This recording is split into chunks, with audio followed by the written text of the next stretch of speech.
김미화의 역전의 용사들 시작합니다. 스픽스를 사랑하시는 여러분, 해외 동포 여러분, 역전의 용사 김미화 인사드립니다. 반갑습니다. 자, 오늘도 무더위에 어떻게 지내셨는지 모르겠네요. 오늘 역전의 용사 함께 하실 분들 소개드리면서 시작하겠습니다.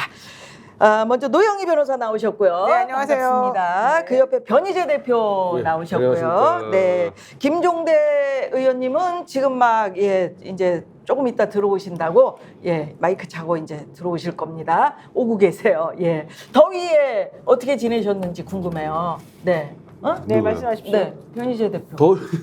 오늘 아마 너무 더웠던 너무 거 같아요. 더웠어요. 너무 네. 더워가지고 그냥 뭐 왔다 갔다 하다가 뭐 빨리 사무실 들어가고 집에 들어가고 그냥. 그렇죠. 예. 우리 노영희 변호사는 제가 어저께 새날 봤더니 야 우리 여전사들 전현희 의원, 최민희 의원 또 뭐 김현 의원하고 같이 막 하는 모습 보면서 내가 참 너무 멋지다. 언니의 마음으로 야 우리 여기 전사가 거기 나가서 빛을 발하고 있구나.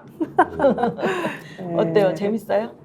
네, 함께 그 하시기? 방송은 네. 지금 7개월 정도 됐어요. 한지. 그렇구나. 총선 전부터 해서 네. 이제 세 분이 다 당선이 되셔가지고 다 너무 기쁘게, 그리고 이제 과방위원장과 과방위 간사 또 법사위원, 이 핫한 지금 이 위원회에 정말 핵심 인물들이 다 계시다 네, 보니까 약간 편하게 아줌마 스타처럼 얘기도 하고 또 정말 내밀한 정보도 많이 알려주고 아주 편하고 재밌습니다.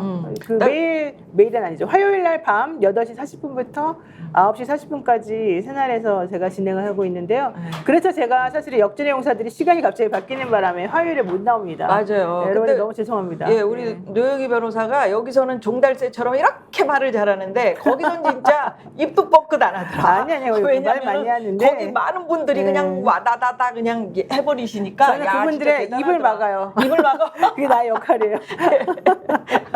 김종대 의원님, 오고 계시네요. 어서 오십시오. 네네, 어서 오십시오. 더워요. 네, 날 더워요. 예. 어디서 오시는데 이렇게 늦으셨습습니까? 충정로에서. 충정로에서. 서둘러 온다고 했는데 또 막히고. 오는 분들이 원래 마음이 더 급한 법이에요. 오늘 많은 분들이 실시간 채팅에 오고 계시는데 고맙습니다. 김미화 님이 프로그램 진행하시다니 정말 반갑습니다. 파란 하늘님께서도 해주셨고, 겸비님은 스픽스는 맨날 속보래 크크크 하셨는데 그랬습니까? 네, 우리가 정대원 대표는 정계현 대표가 취재력이 좋아가지고 네. 속보도 좀 많이 맞아, 속보가 가져오고 많았었어요. 단독도 많이 하고 그러죠. 그렇습니다. 많이 좋게 봐주십시오. 좋게 네. 봐주세요. 저희가 뭐 취재력으로 여러분들 찾아뵙고 또 네. 그 말이 틀린 게 없었잖아요. 다 됐잖아요. 거의. 맞아요. 물론 뭐 맞아요. 맞기만 완벽하지는 않지만. 네. 맡기만 반은 하면 되고. 뻥이에요. 그런데 그 뻥이 듣기가 좋아. 더우니까. 그럼. 그래요. 이해해야지. 네. 저는 이번 주 금요일에 그 최혜병 관련 청문회 엄청 기다리고 있는데 오늘 보니까 속보도 굉장히 신문에서 많이 뜨고 의미 있는 보도 나왔어요. MBC 단독 보도도 떴던데 거기 보면은 이첩 당일에 윤석열 대통령이 임기훈 국가안보실 국방비서관과 신범철 국방차관에게도 개인 휴대전화로 전화를 건 것으로 확인됐다. 이렇게 나와 있어요. 자, 그러면은 보죠. 12시 7분에 우즈베키가 있는 그 이종섭 장관한테 전화했죠. 네. 43분에 또 전화했죠. 이때가 가장 길었어요. 한 14분 정도 통화했으니까. 그 다음에 57분에 또 전화했죠. 여기까지는 알려진 사실이에요. 네네. 근데 오늘 오후에 나온 속보는 뭐냐 하면 그걸로 끝이 아니고 1시가 넘자 이번엔 임기훈 국방비서관한테 또 전화했고 여기저기. 그리고 4시가 넘어서 신범철 차관한테 전화했고 그것도 그 개인 폰으로. 네. 비아폰이 아니고. 네.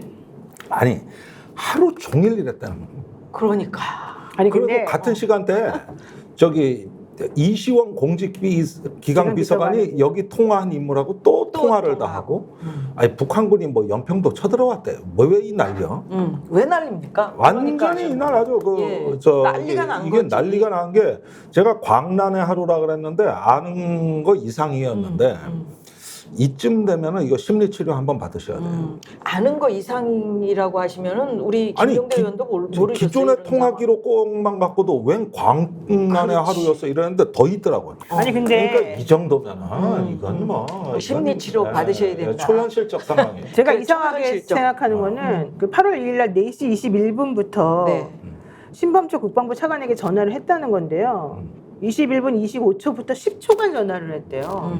10초간 전화하려면 뭔지 아세요? 난데 그렇게 했어? 네. 이러면 끝이 나는 거예요. 네. 그러니까 그 전에 이미 수많은 얘기가 오고 갔거나 아니면 명확하게 대통령이 무엇을 원하는지를 신범철 차관이 알고 있어서 있죠. 그냥 딱 한마디만 하면 그걸로 끝이 나는 그거 확인하는 내지는 이렇게 해? 예. 이렇게 딱 끊는 그 정도 수준으로 서로 간에 이미 외압과 관련된 여러 가지가 있었다. 이거를 사실 보여주는 거거든요. 그러니까 예를 들면은 통화 시간이 길면 길수록 설명하는 게 길어지게 되고 네, 네. 상대방하고 뭔가 이제 조율하는 게 필요하잖아요. 근데 신범철 차관하고는 딱 10초. 이 얘기는 조율도 필요 없고 이미 다 확실히 알았고 그러니까 요새 키면은 결국 신범철이 알아서 그냥 다 밑에서 짝짝짝짝짝짝 했다. 이렇게 사실은 보는 게 더 맞는 것 같이 보이더라고요. 그렇죠. 그러니까 이시원 비서관 전화를 먼저 받았어요. 네. 그러고 나면 네, 대통령 그때는 전화가 몇 분? 오고 네, 그때 몇 분? 이종섭 장관 전화도 받은 거예요. 그렇죠.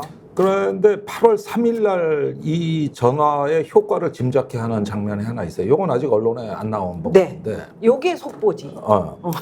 그때 저기 그 2일에서 3일 사이에 벌어진 일인데 저녁에 박정훈 대령을 항명 수괴죄로 입건했지 않습니까? 네, 그랬죠. 근데 이 항명 수괴죄로 입건한다는 것이 가능한지를 먼저 신범철 차관은 알고 싶은 건데 항명 수괴죄로 입건하겠다는 걸 검찰단장이 신범철 차관한테 보고했나 봐요. 근데 너무 좋은 생각이다. 아주 뭐 반색을 하면서 네, 이거다. 이거다. 이 반응이 저기 국방부 검찰단 일원에서 취재가 됐어. 그래요? 고석 씨가 한 거 아니었어요? 그 얘기? 고석 씨는 8월 3일 날부터 기록이 나와요. 아니 그러니까 그러니까 기록은 그렇게 나오는데 그 전부터 계속해서 이거를 이거다. 해준 거죠 사이드로. 글쎄, 그러니까 그 부분이 이제 우리가 확인하려는 거고 의혹은 갖고 있죠. 네, 네. 네. 그러니까 신범철 차관이 박정훈 대령 잡아쳐놓을 수 있다는 그 뭔가 법률 검토 보고를 받고 이렇게까지 반색을 하면서 그 사람 법 몰라요. 나하고도 친해요 개인적으로. 네, 네. 그 사람 이런 거 전혀 모르는 사람이에요. 맞아요. 그런데 저하고 TV 토론에서 주로 만났던 사람이고 맨날 북핵 문제가 어떻고 뭐 한미 동맹이 어떻고 이랬던 사람인데 이 사람이 박정훈 잡아쳐놓을 수 있다는데 됐습니다. 반색을 하더라는 거예요. 그리고 실제 그 보고대로 됐어요. 그러면은 그 전에 얼마나 많은 압력을 받았길래. 그렇지. 묘수가 안 나왔었는데 그게 신의 한 수라고 생각을 했던 그리고 거지. 신범철 차관하고 대통령이 전화한 4시 상황을 한번 보기로 하겠습니다. 네. 요 전화 받은 이 시간이 국방부 검찰단에서 대책회의가 열린 시간입니다. 이때 사실은 2시경부터 이미 이첩을 하기로 하고 모여들어서 그 이후 상황까지 논의한 국방부 검찰단의 대책회의가 신범철 차관 주관으로 열린 시간이에요. 그러니까 대통령 입장에서 예 지금 회의하고 있습니다. 오늘 중으로 입건합니다. 뭐 말하자면 이런 식의 그러니까 행동 대장으로서 포인트를 찍어서 당신이 시킨 거 내가 지금 알아서 잘하고 있다. 걱정하지 말아라. 하고 있어? 네. 하고 있어? 네. 이런 식으로 진행이 그러니까 이제 된다는 거죠. 나는 사건 회수에만 대통령이 개입한 줄 알았는데 아니. 저기 중간에. 박정은 대령 입건에도 수괴죄로. 대통령이 직접 아이고. 개입한 걸로 이제 보여지는. 저는 그러니까 이 상황이 네. 여태까지는 외압 뭐 그다음에 저기 항명 수계로 그 입건 이런 정도인 줄 알았는데 이제 이 사건의 성격에 대한 제 이해 관점이 바뀌고 있습니다. 아니 근데 거기다가 거의 예. 망상에 의한 어떤 그 저기 대통령에 의한 국기문란 사건으로 이제는 봐야 될 것 같아요. 근데 박지민 의원이 얘기한 걸 들어보면 대통령만 그런 게 아니라 여당 정치인들까지 지금 여기에 가세했다는 얘기잖아요. 네. 그러니까 그렇게까지 해야 될 도대체가 아니 이유가 가세했다고 제보가 들어온다. 제보가 들어온다. 네. 그러니까 그렇게까지 해야 돼. 하루 보세요. 대통령이 8월 2일 날 그 행동한 걸 보면요. 그때 자기도 사실은 휴가 간 기간 아니었었어요? 휴가 기간이죠. 예, 이종섭 장관은 우즈벡 가 있고. 그냥 이 우즈벡에 가 있는 사람한테 세 번이나 전화해가지고 1시간 정도 이렇게 통화를 하고, 그 다음에 신보험처한테 전화하고, 또 국방 비서관한테 전화하고, 누구한테 전화하고, 전화한 게 하루 종일 계속 그것만 갖고 사실은 물고 늘어지고 있었다는 거거든요. 그런데 그거 플러스 나중에는 정치인들까지도 가세해서 그런 걸 한 것으로 지금 제보가 들어온다는 거잖아요. 네. 그러면 도대체가 이 사건에서 임 사령관을 빼려고 벌어진 수많은 일들이 도대체가 그렇게까지 해야 될 만한 일이었느냐. 아니 그러니까 7월 31일까지는 임성근을 빼기 위한 국면이었던 건 맞는데 그때 대통령이 격노하면서 이런 걸로 사단장을 하면 누가 하라는 얘기냐고 네. 분명히 화를 냈는데 그 자기가 그렇게 화를 내며 지시를 했는데 8월 2일 날 이첩됐다는 데서 완전히 열받은 무너진 거군요. 것이죠. 그러니까 이때는 임성근 이미 맞고 뭐고가 아니라 이성이 없었어. 본인의 이 해병대가 집단으로 나한테 도전이 시작됐다. 이제는 국면이 이렇게 바뀐 거고 그러다 보니까 해병대를 초토화시키라고 그날 지시가 내려갔는데 그렇죠. 이튿날 상황을 보면 알아요. 8월 3일 날 국방부 검찰단에 검사 2명이 해병대를 쳐들어갑니다. 네. 그랬는데 이날 김계환 사령관은 검사 둘이 자기를 조사하러 온다는 걸 몰랐는데 그 부대 정문 위병소에서 지금 연락이 온 국방부 검사 둘이 사령관님 뵙겠다고 오셨답니다. 초병이 보고가 들어온 거예요. 네. 왜? 그러니까 일단 들여보내. 그러니까 군의 체계에서 소령 정도 되는 법무관이 3스타한테 쳐들어와서 지금 조사받으라고 예고 없이 쳐들어온 거는 이거는 있을 수 거의 저 없는 일이지. 쿠데타 진압군 같은 거예요. 그렇죠, 그렇죠. 그런데 와가지고 사령관을 조사했는데 3시간 조사를 받았어요. 그런데 그때 검사가 한 얘기가 하명 수사입니다. 그랬어요. 하명 수사. 누구의 하명? 대통령이 이거 되게 하명? 중요한 거네. 이건 뭐 언론에 다 안 난 거예요. 하명 수사라는 말을 직접 했다는 거잖아. 썼던. 그러니까 이게 무슨 날벼락이야. 그러니까 그때 대통령은 박정훈보다는 해병대 사령관 저놈이 나를 배신한 걸 그렇지. 아니냐를 알고 싶었던 거지. 그렇죠, 그렇죠. 그래가지고 그때는 해병대 전체를 초토화시키고 얘들 다 잡아들여. 이게 제2의 윤필용 사건 비슷하다는 게 내가 얘기하는 게 이 대목이에요. 그래가지고 갔더니 저기 해병대 사령관 쥐가 살아야 되겠고. 근데 여태까지 우물쭈물하며 아무 결정도 못 내리고 중간에 끼어버린 사람이 그날 밤에 조사가 끝나고 제1 광수대장, 여기가 해병 1사단을 담당하는 수사단장한테 중령이에요. 전화를 했는데 녹취록이 나왔는데 야 내가 참고인 조사를 받았는데 박정훈이가 내 지시를 어긴 걸로 몰고 갈 거다. 몰고 갈 거다. 몰고 갈 거다. 그날 그 통화가 조사가 끝난 뒤에 검사들이 쳐들어와서 난데없이 자기를 현행범처럼 조사하니까 그렇죠, 그렇죠. 그날 밤에 대통령한테는 해병대 사령관은 지시했는데 박정훈이 어긴 걸로 보고가 된 거지. 그렇지. 그리고 9일날 구속영장이 발부가 됐는데 김정민 변호사 해석은 이거예요. 그때 9일날 박정훈 대령에 대한 구속영장 발부한 것도 일단 구속을 시킨 다음에 저기 대통령이 뭐 어쨌다 뭐 경로했다 뭐 빼라 그랬다 이런 거는 자기 망상이라는 이진술만 해라. 그러면 그래서 망상. 그러면은 해프닝으로 대통령께 다 보고 드리고. 세상에. 이렇게 하려던 참이었어요. 구속을 시킨 다음에. 근데 구속영장 단계부터 차질을 빚은 거예요. 그렇죠. 그래가지고 김계환 사령관을 3시간을 검사들이 쳐들어가서 조사하고 그걸 근거로 며칠 후에 구속영장을 신청하는 여기까지가 알고 봤더니 대통령이 경로해서 국방부에서 이걸 뭘 연구해서 한 줄 알았더니 그게 아니고 오늘 막상 이걸 재평가해 보니까 대통령이 직접 해병대 다 잡아들여 다 지금부터 털어버려 이런 형국이었다는 거예요. 이게 내가 지금 이제 약간 의사들 때려잡는 거랑 비슷한 그 흐름이겠네. 그렇죠. 의사들 때려잡는 거하고 비슷하게. 그러니까 그냥 기본적으로 깊이 있는 성찰이나 단계적이고 계획적인 사고에 의해서 뭔가 행동을 하는 게 아니라 처음에는 임성근을 살려주려고 그냥 한마디 했겠지. 처음에는 이제 누군가의 얘기를 듣고 그리고 자기가 한마디 하면 그게 쉽게 그냥 아무 문제 없이 해결이 될 줄 알았던 거죠. 안에 잘 모르면서. 그랬는데 이게 중간에서 꺾이거든요. 자기 말을 안 듣고 이렇게 여기서 이제 완전히 이렇게 돼버린 거죠. 그래가지고 이제부터는 임성근의 일이 아니라 내 일이 돼버린 거지. 이 사건은. 그렇지. 그래가지고 이 사건을 제가 성공한 인사로비 사건이라고 어디 가서 쭉 성격을 규정해 왔는데 네.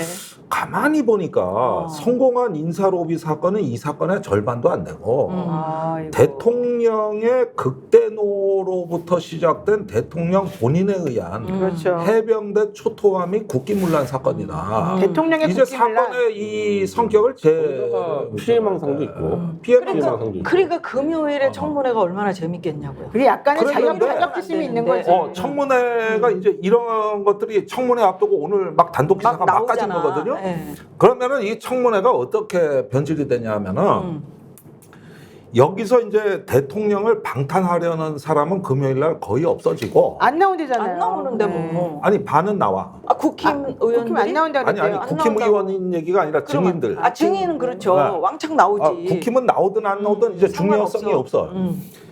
이제 국힘도 나오려니까 겁나. 그랬는데 여기가 어떻게 되냐면 이제 서바이벌 게임으로 바뀐 거예요. 그러니까 저기 이종섭이 왜 청문회 나오는지 내 답을 얻었어요. 왜? 사건 훼손 내가 지시한 게 아니야.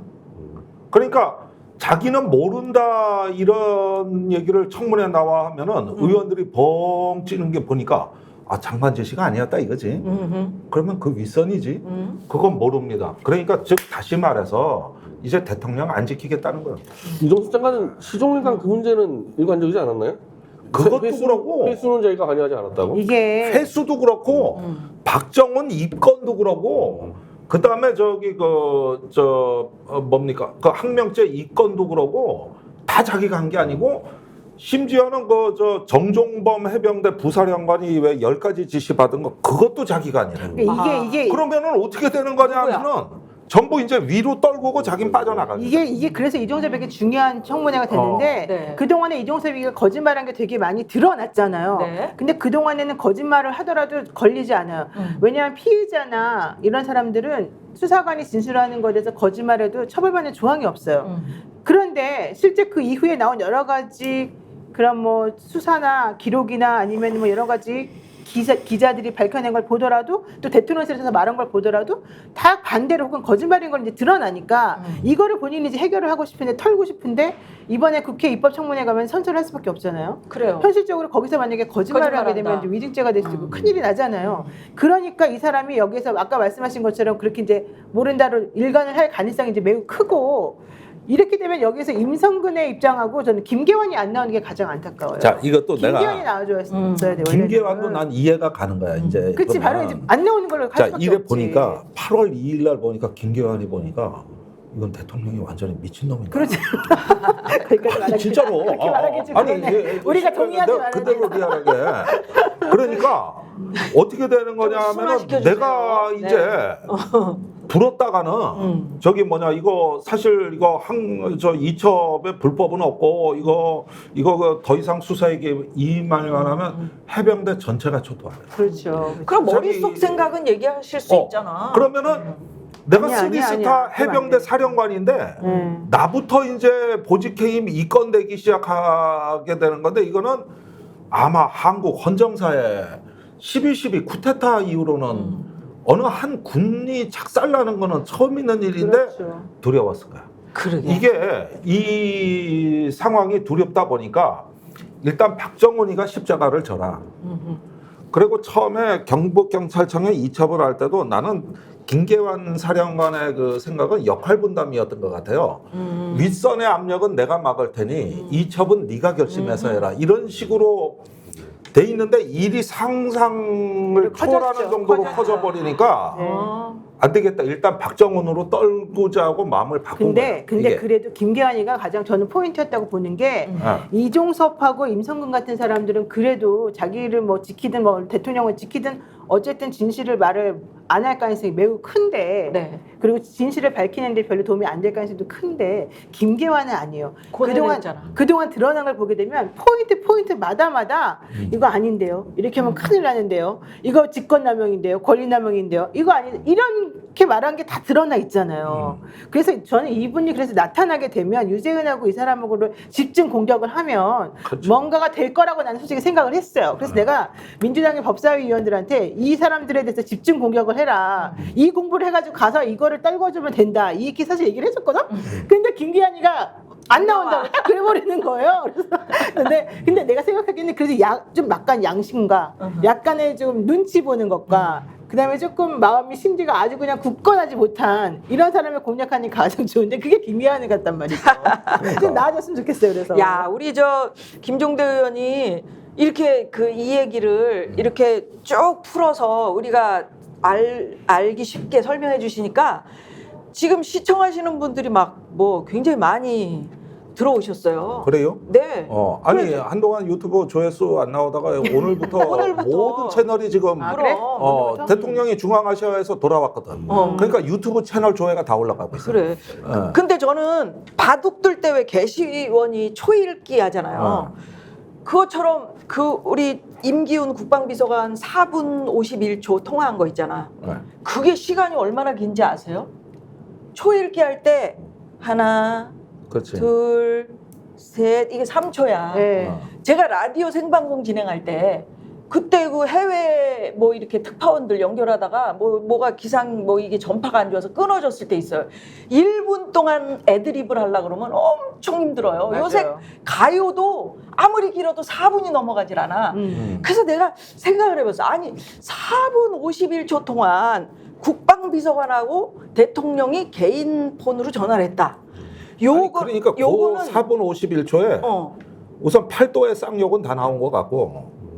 아 그래요? 근데 제가 생각할 때는 국방비서관에게 대통령이 전화를 할 일이 없는데 개인 폰으로 그러니까 이 사람이 그런데 그 사정은 있어요. 아 그래요? 그게 그때 휴가 중이라서 아니 출근 그러니까 안 한 날이라서 국방비서관 입장에서는 혹시 이거 그 옛날 그 경기도지사 김문수입니다처럼 장난 전화 아니야? 그래서 누구라고요? 네, 윤석열입니다. 대통령 윤석열입니다. 누구라고요? 그렇게 하다가 계속 시간이 흘러간 거 아닌가 싶은 생각도 있고 이게 그 아까 초현실적 얘기를 하셨는데 초현실적이라 믿어지질 않잖아요. 아니 그러니까 갑자기 있잖아요. 평소에 술 잘 처먹는 내 친구가 어느 날 미쳐가지고 날뛸 때 있잖아. 근데 대책 없는 상황이니까 30년 우정 다 끊어지는 거야 오늘. 그 정도의 그 충격을 받으면 며칠 잠 못 잡니다. 며칠이 뭡니까? 한 달, 두 달 잠 못 잘 걸? 야 어떻게 저럴 수 있는가? 근데 여기 대통령 태도를 보면 이게 심리치료 빨리 받아야 될 상황이지 그래 어떻게 하루 종일 이래 난리치고 그날 잼버리 개영식도 늦게 갔잖아요. 맞아요. 그래서 왜 땡볕에 기다리던 왜 초등학생들 쓰러지고. 막 그날 늦게 간 이유도 나는 이거 같아. 이 사건에 들들 볶아대느라고. 근데 그 그래서 전화가 늦게 간 거야. 대통령 개인 폰이지만 꼭 그게 대통령이 그 낮 시간에 그렇게 열심히 일하면서 전화를 했을까 이런 또 의문들이 있잖아 우리가. 그러니까 전화를 이렇게 남이 가지고 있으니까 그걸 빨리 주셔야 되는데 그걸 빨리 잼버리 가야 되는데 이러면 못 가신 거 아닌가 싶은 생각도 있어요. 근데 그날 저는 더 충격인 게 그날 8월 2일 날 벌어진 일이라고 한다면 여러분 한번 생각해 보세요. 그날 잼버리 때 대통령이 주저앉았다가 못 일어나가지고 쿵 하던 그때 기억이 나죠. 바닥에 앉았다가. 네, 그래서 막 사람들이 이렇게 막 끄집어 올려줬던. 중건이가 끌어올렸죠. 그렇다면 8월 2일 날 하루 종일 너무 신경을 쓴 거지. 너무 한 가지 일에 몰두해가지고 너무 피곤하게 너무 힘들게 해가지고 여기 와서 긴장이 풀려가지고 사실은 그런 제스처가 나온 게 아닌가. 갑자기. 여러 가지 추정이 가능합니다만은 네. 국가 행사에 국제 행사에 대통령이 늦었다고 하는 것도 범상치 않은 일입니다. 그거 다 헬기로 이동한 겁니다. 그러니까요. 그럼 왜 제 시간에 출발 못합니까? 그리고 4시 넘어서 국방부 차관하고 통화하고 있었다는 건 그 시간에도 이 사건에 몰입하고 있었다는 뜻이에요. 그렇게 보면은 관저에서의 4-5시간이 이제 이런 식으로 흘러갔고 그러자 공직기강 비서관, 국방비서관, 안보실 임종득 2차장이 다 달라붙었고 그리고 이제 경북경찰청 비상 걸렸고 국가소수화본부 비상 걸렸고 국방부 조사본부 검찰단 네. 해병대 그리고 검사들은 그 이튿날 해병대로 쳐들어갔고 여기까지 보면은 내가 보기에 대통령이 이때 심성은 해병대 다 쓸어버려라 완전히 다 쓸어버려라 그런데 차마 그럴 수는 없으니까 검사들이 아이 사령관은 아니랍니다 하면서 가까스로 심기를 하고 저기 신범철 차관은 박정훈을 항명수계로 집어넣을 수 있습니다. 그러니까 이거다 해법은 이거밖에 없다 해가지고 이제 막 그 반색을 하고 이게 3일까지 이어집니다. 야, 그렇게 이성을 잃을 정도로 그 마음을 다스리지 못한다면은 나라를 어떻게 다스리려고 그러시나? 아니 그게 걱정이야. 화대망상입니다. 네. 왜 해병대가 반역을 합니까? 화대망상이지. 그리고 일이 이렇게 되면 평상시에 우리가 상상하는 대통령이라면 야, 그 말이야. 내가 정말 불쾌해. 저번에 이렇게 얘기했는데 어찌 된 건지 알아봐서 알아봐. 보고해. 그렇지. 어찌 된 일인지 하지 뭘 검사를 해병대로 출동시키고 뭐 사건 기록 강탈하러 가고 어떤 대통령이 그렇겠습니까? 세상에 상식이 있는 대통령이라. 네. 근데 지금까지는 윤 대통령이 개입을 안 한 걸로 가다가 마지막으로 대통령실은 이제 개입을 한 걸로 바꿨잖아요, 입장을. 네, 네. 그러면 이제 이종섭 장관 아니라고 치고 자기는 아니라 그러니까 그럼 윤 대통령은 자기는 어쨌든 수사 안 받을 거라 생각할 거고 이제 그럼 누가 그러면 이종섭이 아니면은 윤 대통령이 누구를 시켰다고 지금 시나리오 짜고 있는 거죠? 아니 그러니까 컨트롤 타워가 완전히 무너진 게 지금 대통령실은 이종섭한테 배신을 당한 거예요. 그쪽이 십자가를 졌어야 되는데 안 지켰다 해버리니까 그러니까 사건에서도 내가 안 했다. 이거 폭탄 선언입니다. 그다음에 저기 항명 이거 지시도 자기가 아니다. 그다음에 해병대 누구 빼라 마라도 내 지시 아니다. 이렇게 해가지고 다 빠져나가면서 난 모른다예요, 이종섭은. 그런데 때마침 대통령실하고 국방부 법무관리관, 국방부 검찰단장하고 통화 기록이 무수히 많이 나와. 그럼 이종석 얘기하고 합쳐보면 이제 여기 청문회 국회의원이라면 나는 신이 난 거야, 이종석. 진짜 모르죠? 아니죠? 아니면 그건 맞는 겁니다. 그러면 점점 윗선으로 올라가는 거죠. 대통령실에서 한 거 그건 맞죠? 그러면 그거는 말 못한다 또는 그렇죠. 모른다죠. 아니 이렇게 보면은 국방부 장관 저기- 위에 누가 있어? 공교롭게 그때 해외 출장을 가는 바람에 차관이 일부 뒤집어 쓰는 건데 차관이 안 나와. 청문회 증인으로 안 나온다고. 그러니까 나는 내가 살 길 찾는 거야, 이종섭은. 그러니까 대통령실 입장에서는 저런 괘씸한 이제 대사까지 보내줬는데. 아니야. 아니, 우리가 보냈다가 다시 또 돌아와서 우리가 지금 그때 그랬잖아요. 하고 있잖아. 그래서 네. 런종섭으로 호주 대사로 갔었을 때 이종섭의 입을 막기 위해서 사실은 그런 직책을 주고 보낸 거다 이런 얘기를 원래 했었잖아요. 그러다가 돌아와가지고 그때 총선하는 즈음에 현실적으로 이종섭 사건을 해결하지 못하니까 국민의힘 지지율이 떨어지고 당시 대통령이랑 한동훈 비대위원장끼리 막 싸우고 막 그랬었잖아요. 네, 네.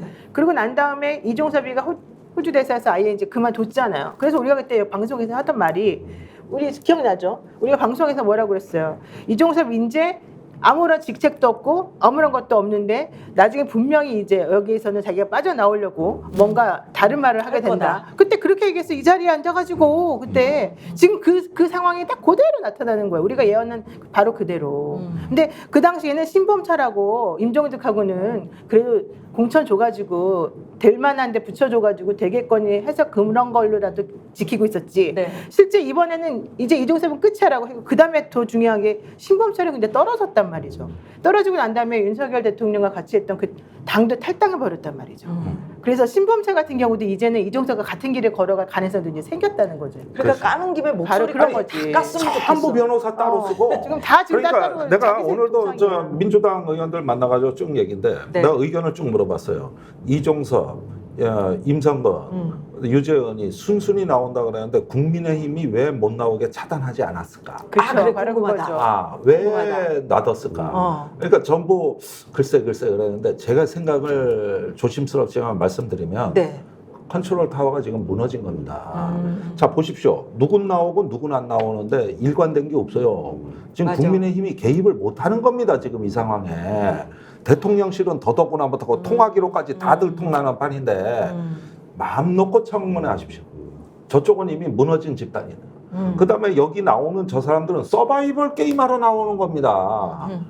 그래가지고 저기 나와 보면은 유재훈, 이종섭, 임성근 말이 극단적으로 달라. 박정원 예컨대 뭐 VIP 경로설 이러면은 박정원은 기라 그러고 이종섭은 아니라 아니라 그러고 또 사건 이첩 누가 지시했어 그러면은 이종섭은 난 지시한 적 없다. 유재훈 법무관은 지시 받고 했다. 그래. 그러고 있잖아. 이런 게 내가 쭉 뽑아보니까 17개가 넘어요. 오. 그러면은 딱 앉혀놓고 대지라면 무조건 둘 중에 한 명은 거짓말이에요. 그런데 무조건. 진실을 얘기하게 돼 있잖아. 그러니까 거기서는. 청문회는 네. 이런 그 어느 공직자인가 이 자리에서 거짓말을 하고 있다는 걸 선명하게 드러내서 1대1로 아구가 안 맞는 이 주장만 하면 그게 바로 특검으로 가는 디딤돌이 청문회가 되는 그렇죠. 겁니다. 네. 그러니까 무엇을 밝히려고 하지 마십시오. 무엇을 밝혀야 한다로 몰아붙여셔야 특검으로 가는. 그 특검으로 그래서 가려고 지금 입법 하는 청문회가 단계잖아요. 입법 청문회가 특검 입법 청문회입니다. 그러니까 이거는 자신감을 갖고 하시는 거예요. 그치. 아니 그래서 아. 그날 21일 날 밤 늦게라도 네. 어쨌든 통과시킨다는 거예요. 그 법사위에서. 뭐를? 이거 특검법. 최혜병 특검법을. 네. 그러면 금요일날 청문회 마치자마자 네, 바로 맞자마자 빠져. 바로 그때 한다는 거예요. 청문회 네. 끝나고 나면. 어. 그리고 국민의힘 의원들 오든 안 오든 신경 안 쓴다. 오면 좋겠다. 우리 이런 얘기까지 했었는데 결국 안 올 것이다로 결론이 지금까지 났어요. 들어온단 말이 없고. 네, 안 온다고 그다음에 그랬어요. 이번에 그 중요 증인들이 출석을 하는데 저기 정부 여당이 아무 역할을 못했습니다. 그래가지고 뭐 예컨대 누군 나오고 누군 안 나오고 이러는데 이 방탄 전선은 무너졌다는 거예요. 내가 보니까 이 사람들의 방탄은 자기 개인 방탄이고 위에 대통령실 수사하든지 하든지 마음대로 해. 난 몰라. 난 지시한 적 없어. 이 얘기를 하고 싶어 나오는 거예요. 청문회를. 그거 얘기하고 싶어서 여기까지 이 불편한 자리에 나오는 겁니다. 그럼 우리가 청문회 보면서 관전 포인트라 그럴까? 뭐를 좀 주요하게 한번 봐야 될까요? 그러니까 네. 과거 온노비 사건처럼 그때 청문회처럼 극명하게 하는 거. 자, VIP 경로설에 대한 얘기가 있었습니까? 없었습니까? 박정은 있었다. 나머지는 없었다. 못 들었다. 자, 요거 벌써 있는데 벌써 증거가 너무 많아서 국민들은 이미 알고 있어요. 그 다음에 사건 이첩 누가 했냐? 장관은 이첩 서류 누가 배수했냐? 장관은 난 모른다. 유재훈은 지시했잖냐? 그럼 그 지시가 누구 지시를 얘기하는 거냐? 이러다 보면 이종섭이냐 아니냐 하다 보면 이제 나오게 돼 있지. 이것도 그렇고 항명수개죄 이 건은 저기 누구 지시로 누구 아이디어로 된 거냐? 이러는데 요 부분에 대한 증인은 공교롭게 다 빠졌습니다 지금. 이종섭이 빠져나갈 거예요. 그럼 이것도 내가 아니다. 이것도 내가 아니다. 이렇게 이미 답변 준비돼 있죠? 요것도 있고요. 그 외에도 이제 한 대략에서 이걸 10대 쟁점을 내가 정리했는데 요걸 더 자세히 아시고 싶으면 내가 오늘 김종대 TV에서 그 내가 1시간 분량으로 올렸으니까 진짜 가보고 싶다. 볼게요. 진짜 어. 김종대 TV 그걸 보면 돼요. 1시간 분량. 오늘 그럼 올려 싹 알 수 있네. 싹 하셨어요. 일목요연하게 정리해드렸어요. 근데 특검법이 통과돼도 실제 특검이 통과될 때까지는 뭐 대통령도 거부권 행사할 게 뭐 뻔하고 네. 시간이 걸리잖아요. 네. 그래서 여기 지금 국정조사 뭐 이런 투트랙이 맞다 아니다 뭐 이렇게들 얘기하고 있는데 맞는 거요? 국정조사는 네. 특검은 지금 불확실하기 때문에 거부권 행사 이후에 우리가 장담할 수 없고, 근데 이번 청문회에서 이제 드러나는 어떤 서서한 이 정부의 민낯을, 이 과대망상 정권의 어떤 실체를 계속적으로 이제 국민들한테 보여주고 시위하면서 네. 우리가 그 계속 어떤 거 국민 스스로 판단할 수 있게 기회를 드리는 겁니다. 이건 뭐 국회의원 누가 잘났고 뭐 누가 질의 잘나고 이게 중요한 게 아니에요. 드러난 자료만 갖고도 국민들이 판단하실 수 있습니다. 그래서 그런 점에서는 항상 국정조사하고 병행해야 된다는 거였고요. 자, 그렇게 보면 입법청문회, 국정조사, 특검 세 트랙이라고 보시면 되는 거죠. 이것들을 다층적으로 동시다발적으로 가는 거였죠. 이번에 보셔야 될 분들이 네. 그 법사위 일소위원들이 김승원 판사 출신이거든요. 아. 이분 변호사죠 지금은. 그다음에 서영교 의원은 삼선이기도 하고 남편이 또 변호사기도 하고 네. 전현희 의원 변호사 출신이죠. 박균택 검사 출신 변호사죠. 이성윤 검사 출신 변호사죠.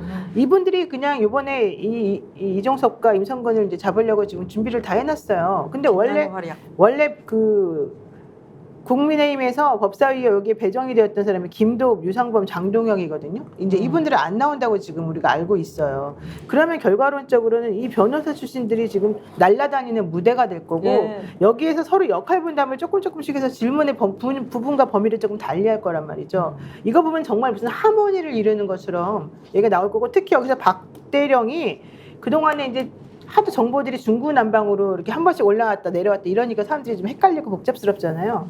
이 부분을 자기가 정리하려고 지금 준비를 만반에 하고 있대요.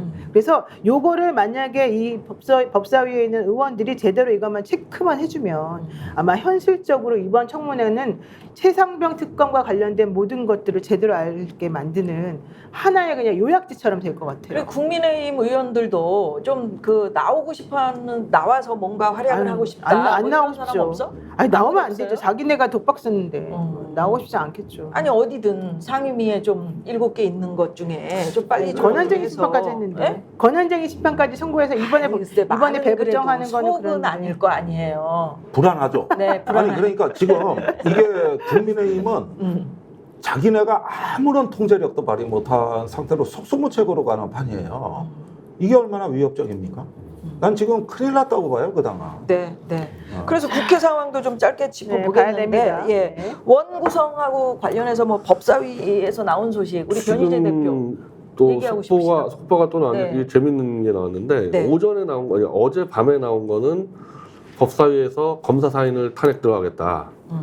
근데 그 중에 핵심은 이화영 지사에 대한 그 연호 접대를 먹여서 허위 진술 강요했던 그 문제고, 그와 더불어서 이제 김영철 검사, 장시호한테 역시 허위 진술 강요했는데, 2명이 더 있는 거는 강백신하고 어미준. 네, 이거 뭐 과거 문제도 있지만은 사실은 이게 윤석열 정권의 그 야당 탄압의 그 완전 앞잡이들이었거든요.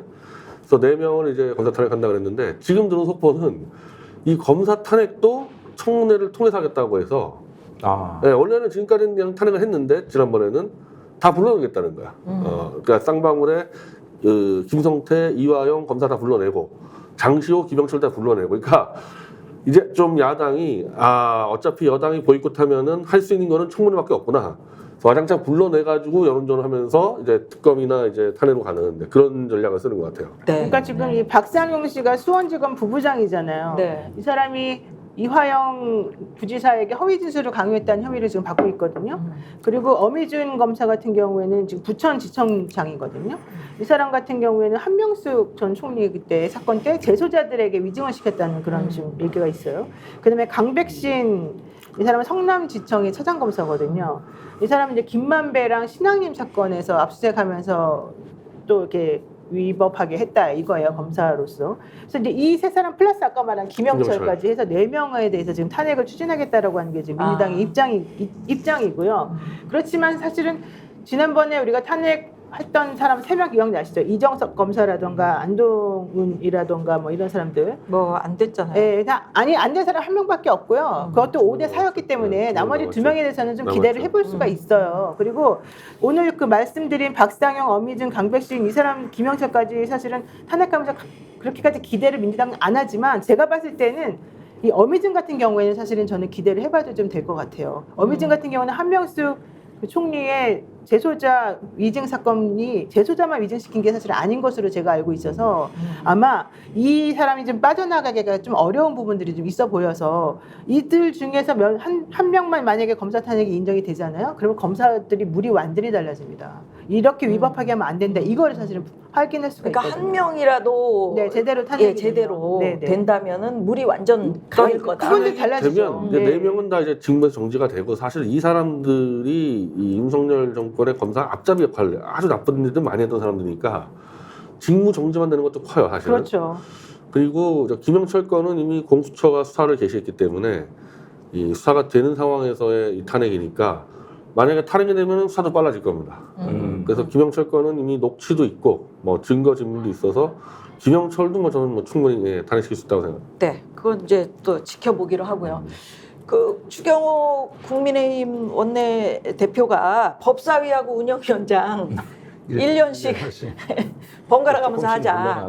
이거 어떻게 생각하세요? 이런 제안. 아니 그러니까 난 참 처연한 요구라고 봅니다. 이제는 도저히 안 되겠다 싶으니까 50%만 먹겠다 이렇게 하는데, 사실은 이제 더 이상 추경호 원내대표도 못 버틸 것 같아요. 이제는 더 이상 등원 안 할 수도 없는 거고 해가지고 그냥 1년씩 교대로, 뭐 전례가 없는 건 아니죠. 전에도 전반기 후반기 했었고.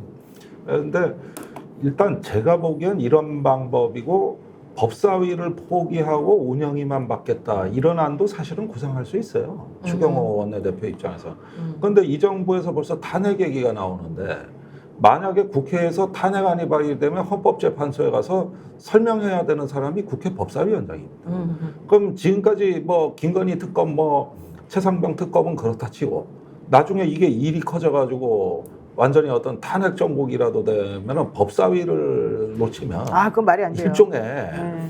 이거는 저기 뭐 완전히 이제 불태전 말하자면 어디 갈 수가 물러설 없어요. 네, 물러설 데가 없는 배수진을 네, 네. 치는 진용이 되니까 이것도 허용을 할 수 없고 그래서 제가 보기에는 다른 양보안을 갖고라도 어떻게든 법사위라도 1년씩만이라도 교대할 수 이런 어떤 아주 궁색한 처지까지 내몰린 거고 그건 민주당이 받을 리가 없고 받을 수도 없고 받으면 민주당도 끝나요. 아니 그러니까 이제 이 제안에 대해서 박찬대 원내대표가 뭐라고 했는지는 아시죠?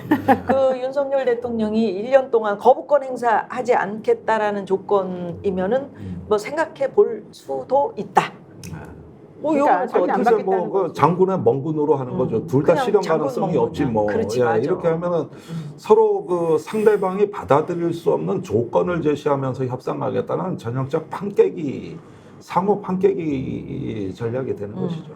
그러나 박지원 의원의 이야기도 한번 귀담아 들을 필요도 있을 것 같아요. 좋은 아이디어다.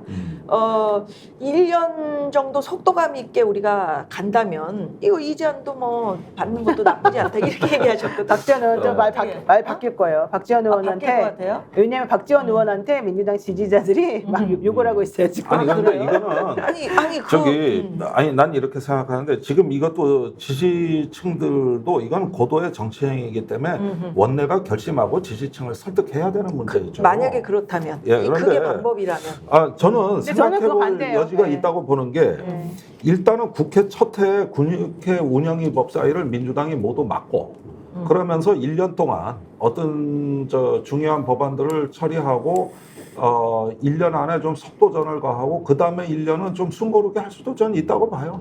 야, 그렇게 해서 교대로라도 해서 국회를 끌고 가는데 도움이 된다면은 좀 생각해볼 여지가 있다고 봐요. 근데 그게요 지금 나와 있는 탄핵안들만 가지고 그러지만요 그 탄핵 그러니까 특검 같은 거 거쳐가지고 나온 결과물을 가지고 또 탄핵해야 될 사람이 있어요.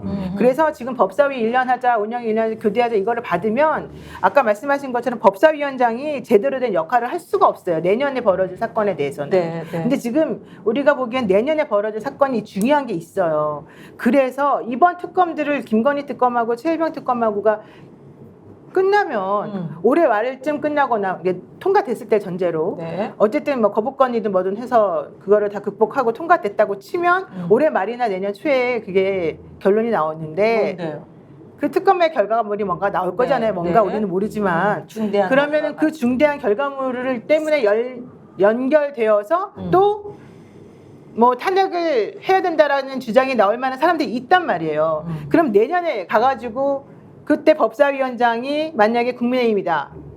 그렇게 되면 현실적으로 그 동안에 그렇지. 했던 모든 일들은 다 사실은 무너지는 거예요. 그래서 그렇지. 이걸 받을 수가 없고요. 운영위도 마찬가지예요. 이게 원래 2년이 기본인데 네. 운영위는 대통령실의 운영과 관련된 모든 부분들을 예. 좀 좌지우지하는 거잖아요. 만약에 운영위를 또 내주잖아요. 법사위원을 가질 테니까 이번에 운영 니네 가지고 서로 교대하자. 이게 말이 좋아서 그렇지. 만약에 그렇게 가면은요, 사실 아무것도 안 돼요. 지난번처럼. 그러면 그거를 그 꼴을 보자고 이번에 국민들이 그렇게 열심히 한 게 아니다라는 게 사실 다 누구나 알거든요. 그러니까 네, 네. 박지원 의원의 말씀은 좋은 말이기도 하지만 그렇게 해서 1년 안에 그럼 거부권 행사 안 하고 계속해서 좀 뭔가 못하게 버티다가 내년에 해야 될 중요한 부분들은 그럼 어떻게 하겠냐 이렇게 되면 말이 없어지는 거예요. 그럼 하여튼 전반기는 2년, 후반기 2년이잖아요. 그럼 후반기에는 드릴게요. 이렇게 얘기하는 것도 안 되는 거죠. 그거는 그건 모르지? 거기까지 이게 지금 근본적으로 이 윤 대통령이 전례가 없는 거부권 무차별 거부 사태 그렇죠. 때문에 맞아요. 벌어진 그게 일이기 그게 때문에 맞아요. 이게 시정이 안 되면은 뭐 양보할 수가 없는 거죠. 그래서 전날에는 뭐 권한쟁의 심판 청구하고 뭐 이제 오늘은 또 뭐 1년씩 하자고 이게 말이 되냐 이렇게 아니, 그런데, 얘기도 하셨더라고요. 오늘 이런 네. 일들이 있으니까 조선중앙 일제히 보수 언론에서 다수결제대 폐해 논설이 일제히 실리고 있습니다. 거기서 그 미국의 제퍼슨 대통령하고 그다음에 그 누구죠? 미국 민주 토크빌. 두 사람이 가장 많이 등장하고 있는데 네. 입법 독재를 경고했다. 미국 건국의 아버지들이. 이래가지고 자료를 끄집어내고 있거든요. 그러는데 지금 미국의 정치는 제가 저번에도 말씀드렸듯이 소수가 다수를 지배하는 체제로 타락했다는 데서 문제가 있지 다수결 제도가 문제가 아니에요. 미국은 지금 저기 보통 선거로 했을 때 예컨대 국민이 직접 대통령을 뽑는다면은 빌 클린턴 이후로 지난 20년간 민주당은 단 한 번도 패배한 적이 없습니다. 근데 간접 선거인단이 뽑는 바람에 조지 부시가 2번, 트럼프가 1번, 3번이나 당선됐거든요. 네. 그러면은 이건 민주주의가 아니에요. 다수결이 아니란 말이에요. 그런데 이거를 1970년대부터 50년째 법안 개정을 하려고 그랬고 미국 국민들의 70-80%가 찬성하는데 왜 안 되냐? 상원의 소수가 가로막고 있었어요. 3분의 1을 못 넘어서. 그걸로 40년 동안 해보니까 민주주의가 발전합니까? 오늘날 재개판됐습니다. 미국은 소수가 다수를 지배하는 걸로 그 조항들이 악용되면서 오늘날 민주주의가 무너졌는데 조선중앙은 오늘 민주당을 견제하기 위해 가지고 제퍼슨 대통령 그때 그 200년 전 얘기를 끌어들여 가지고 토크빌하고 그건 1770년대 나온 얘기예요. 이걸 가지고 해서 파상 공세를 하면서 이제 입법 독재가 시작됐다. 그러면 그 논리대로라면 지금 우리나라의 운명은 지금 행정 독재와 입법 독재의 대충돌의 시대, 즉 상권 분립이 아니라 상권 분쟁의 시대. 그 중에서도 이제 사법부가 또 얼빠진 동네이기 때문에 거기를 중간지대로 하고 입법권과 행정권이 정면 충돌을 하는 내전의 시대에 돌입했다는 얘기예요. 그럼 나라 망한 겁니다, 이거는. 그렇죠. 그러니까 어떻게 다수결 제도에 대해서 이렇게 왜곡을 합니까? 그 조중동이 몰라서 그래요. 지금 국민들의 어떤 그 수준을 어느 정도까지 올라요. 저는 여기 스픽스에 와가지고 깜짝 놀랐어요. 여기 지금 댓글창에 막 이렇게 올리시는 분들 그리고 이 열기 이분들이 오히려 우리보다 더 고수야. 그래. 그러니까 이제 어느 신문에서 어떤 논조를 가지고 이야기를 하는 거에 그 뒤에 있는 것까지 다 읽고 계신다고. 그러니까 뭐 속아 넘어가질 않아요. 근데 그걸 계속 예전에는 그랬지. 예전에는 계속 조지면 그게 내가 이렇게 당하니까 이걸 좀 바꿔볼까 이렇게도 생각을 했었을 것 같아. 근데 지금은 시대가 바뀌었다니까요. 네. 그죠?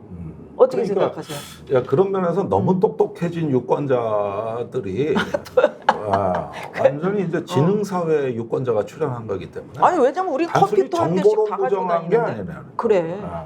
예. 무서워요, 어떨 때. 무서워요. 네, 그런 시대입니다. 예. 자, 오늘은 그 김종대 의원이 저기 확실하게 이렇게 화려하게 좀 활약할 그런 아이디어들이 되게 많이 있네요. 아니 뭐 시간 다 예, 됐는데 또 있어요? 아니 지금 39분인데요. 네. 아직 좀 하셔야 돼요. 오늘 아니, 피곤하신가 뭐 봐요. 시키는 대로 할게요. 피곤하신가 봐. 네. 네, 아까 차에서 좀 졸으셨죠? 아니 그래도 여기만 나오면 다 회복됩니다. 북러 정상회담 마무리됐고 아주 뭐 서로 뭐 무조건적인 지지를 확인하고 끝났어요. 나는 사실 네. 이 문제가 더 심각한 이거 심각하지. 문제라고 그러는데 북러가 저렇게 준동맹으로 결속이 되는데 우리가 할 수 있는 일이 아무것도 없다가 제일 충격적입니다.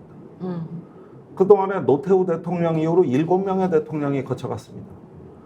보수 진보 대통령을 통틀어가지고 외교에서 유라시아 외교, 유라시아 이니셔티브가 단 한 번이라도 빠진 적이 있었던가? 박근혜 대통령 때도 유라시아 공동체 구상 이니셔티브 하고 네.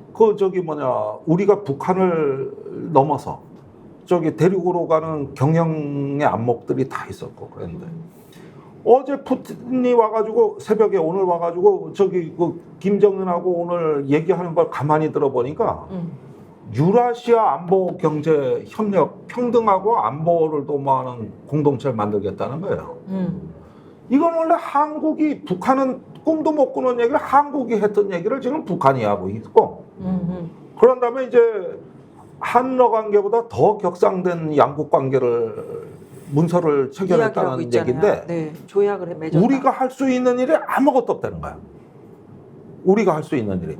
그러면 여태 7명의 대통령이 거쳐가며 쌓아놓은 그 북방 외교의 그 찬란한 역사와 우리가 경제 영토를 펴고 외교 자산을 그만큼 확충해 왔는데 어느 날 허무하게 없어졌다는 게 너무 기가 막히고 코가 막혀가지고 이게 앞으로 초래할 우리 지정학적 비용이 얼마나 증가될까 이걸 생각하면은 눈앞이 아찔하네.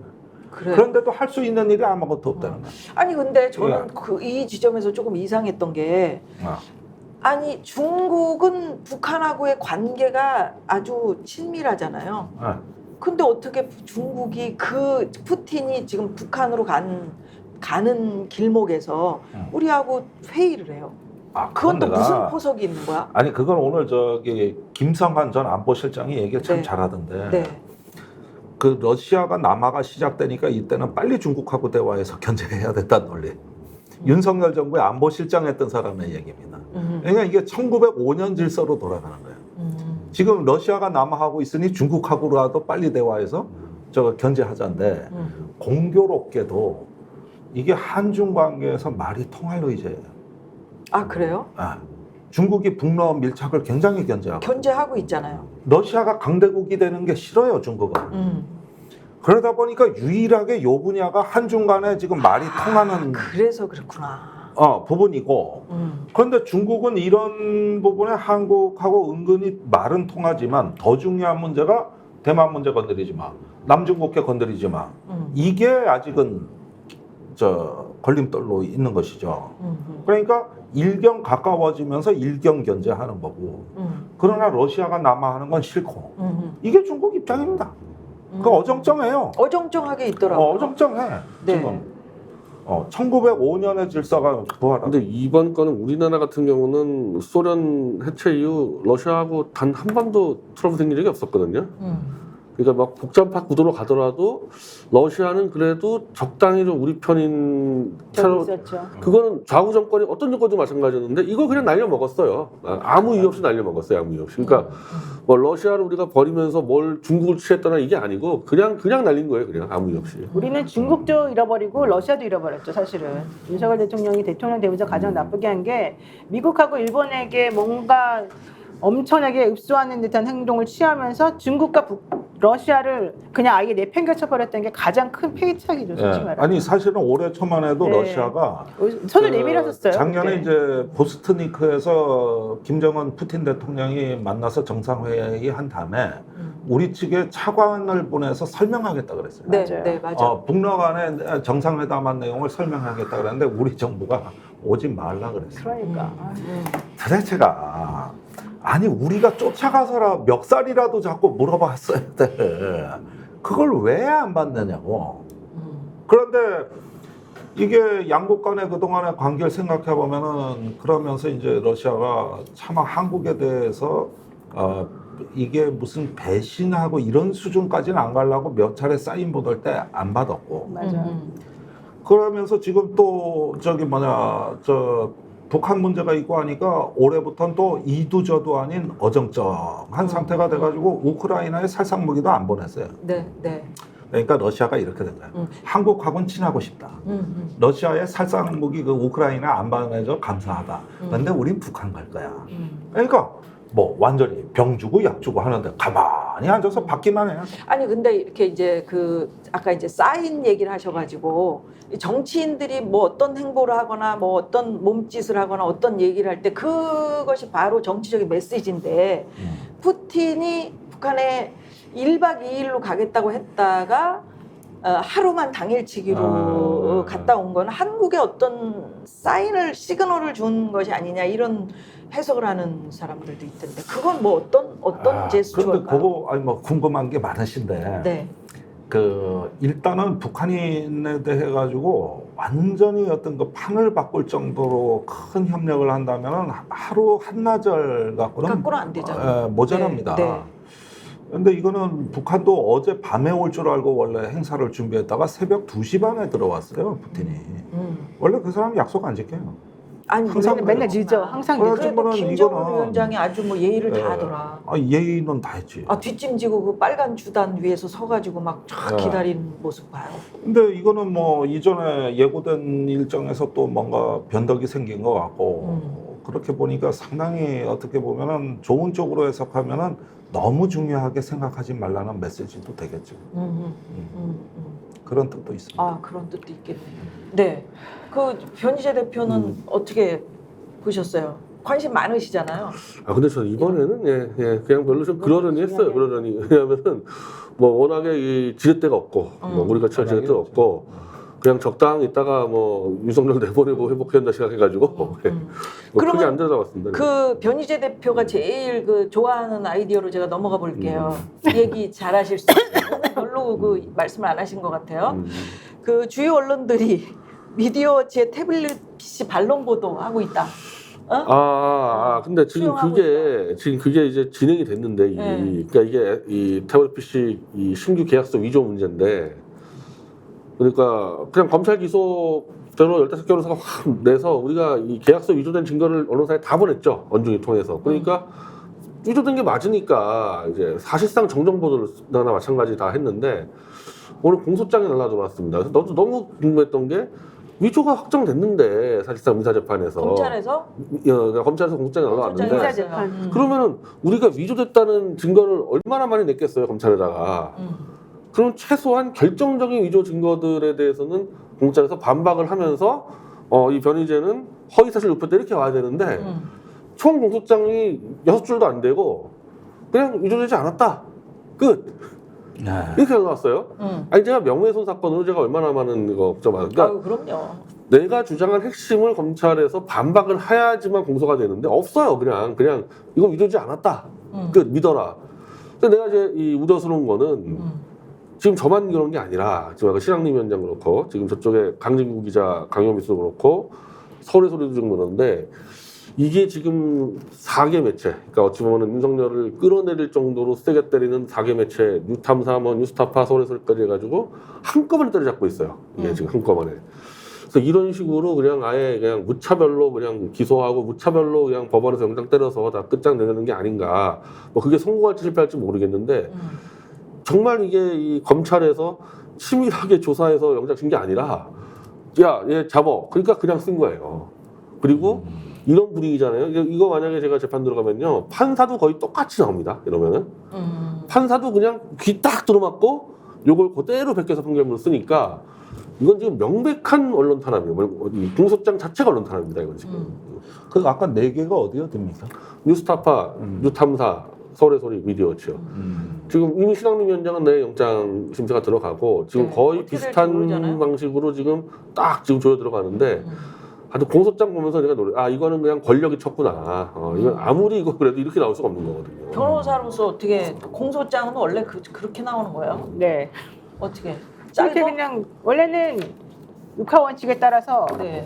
피고인 누구는 언제 어디서 무엇을 어떻게 왜 했냐 이렇게 쓰는 거예요. 여기 이쪽에 변명이나 이런 쪽에 이런 걸 들어주는 게 아니라. 그래서 그것만 보면은 누구나 다 범인이에요. 그것만 보면 누구나 다 유죄예요. 네, 그래서 그걸 보면은 정말 우리 변호사 입장에서 보자면은 말도 안 된다. 그래서 이제 그걸 다 뒤집어 엎기 위해서 한 줄씩 다 분석해서 거기에 대한 반박 증거를 내는 거지.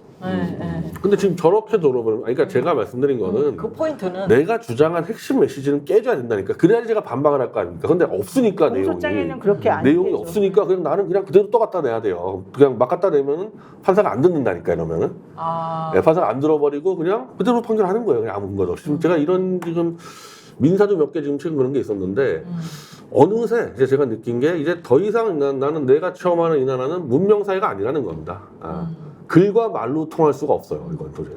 그래서 요새 기운이 없는 것 같아요. 보면은 이렇게 최근 민사재판 한 2개 몇 개 하고 이 공소장 딱 보니까 내가 살던 대한민국이 바뀐 겁니다. 옛날부터 원래부터 그랬잖아요. 맨날 기소 아니 근데 제가 말이죠. 기소를 당할 때도 어떠한 논리에서 당하고 제가 재판을 패소해도 어떠한 못 받아들이긴 했지만은 뭔가 있었는데 이제 없어졌다니까 그게 완전히 없어요. 그냥 너가 범인이면 범인이다 이거 받아들여라 이런 수준으로 왔다는 겁니다. 지금. 요즘 들어서 제가 변희재 씨가 좀 애처롭다 이런 생각이 들어요. 옛날에 근데 전혀 뭐 이게 뭐 저 혼자 문제가 아니니까 들이받고 싸우고 해야 되는데 단순히 그냥 법원에 가서 열심히 이걸로는 안 되는 것 같아요. 이제 더 이상 이렇게는 안 될 것 같아요. 그래요. 힘을 내시고요. 내가 이렇게 항상 변희재 씨를 응원할 날이 올 줄은 어떻게 알았어? 항상 말하지만 검찰하고 판사님하고는 되게 친하다.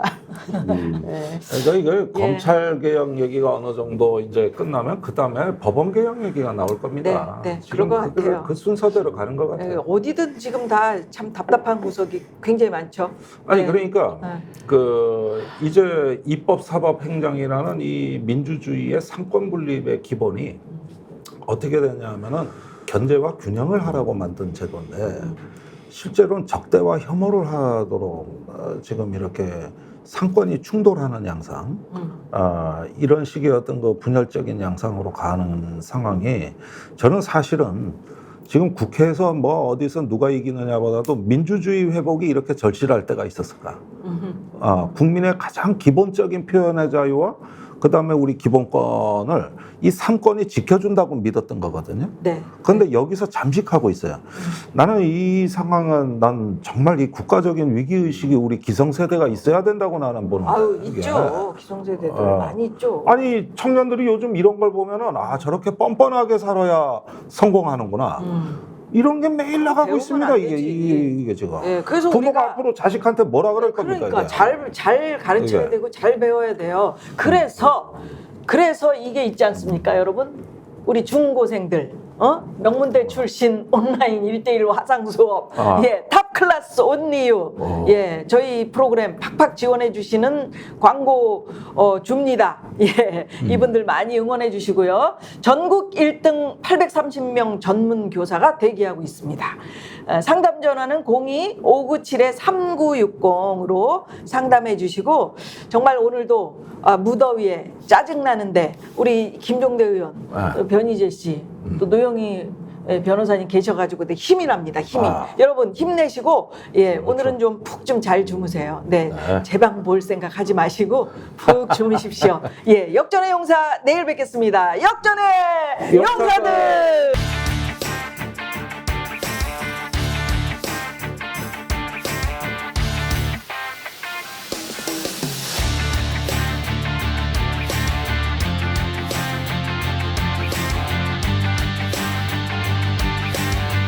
김미화의 역전의 용사들.